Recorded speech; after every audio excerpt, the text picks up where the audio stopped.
This is the story of the amazing Wright brothers, true American heroes. The Wright brothers were two of 7 children born to Milton Wright and Susan Catherine Coroner Wright. Wilbur was born near Millville, Indiana in 1867, Orville, and Daytona, Ohio in 1871. Wilbur and Orville Wright, born just 4 years apart, shared an intellectual curiosity and an appreciation for science. Considered the fathers of modern aviation, they developed innovative technology and inspired imaginations around the world. Wilbur excelled in school.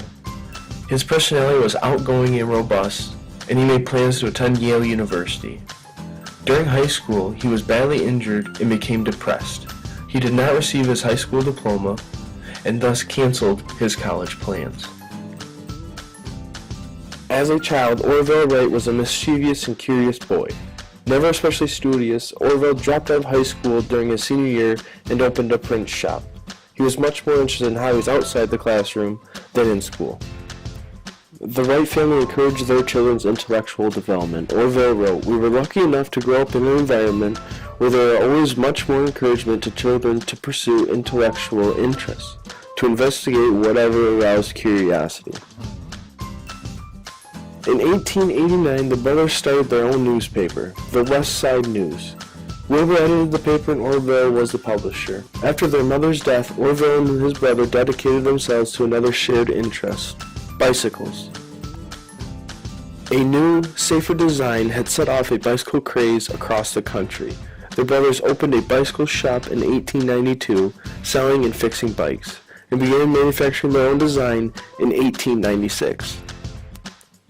When famous German aviator Otto Lilienthal died, whose research they had studied, the Wright brothers became convinced that human flight was possible.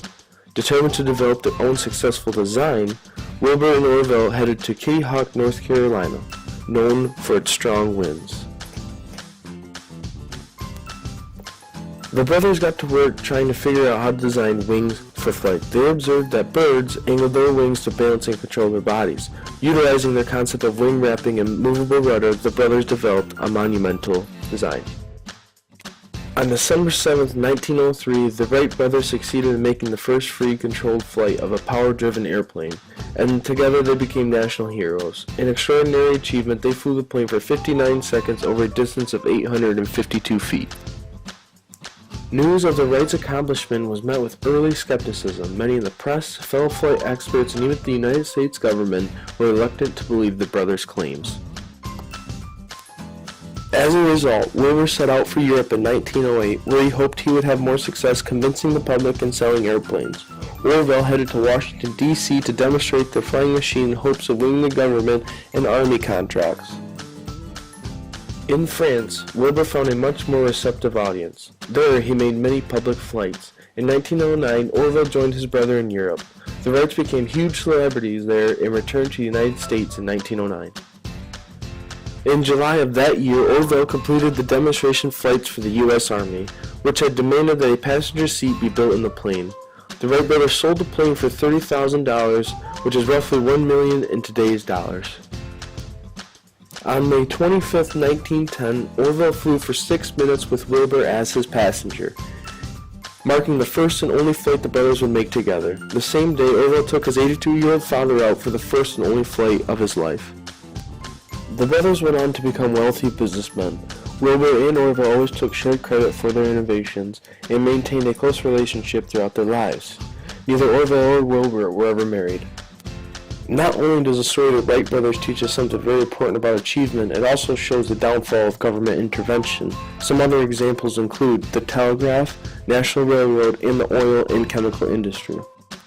In the late 1800s, countries were in extreme competition to see who could invent the airplane first. The United States government hired a man named Samuel Langley, who wrote a book on aerodynamics, created a toy airplane, and held honorary degrees from Harvard and Oxford. His invention somewhat mirrored a catapult, and of course, Langley did not want to fly it himself. He in fact did fail. Government-funded projects eliminate the incentives to be productive and efficient. Once you let the government choose to subsidize things, they will get the ultimate appetite to tax. Learn a lesson by this story and support free markets with minimum government intervention. Thank you.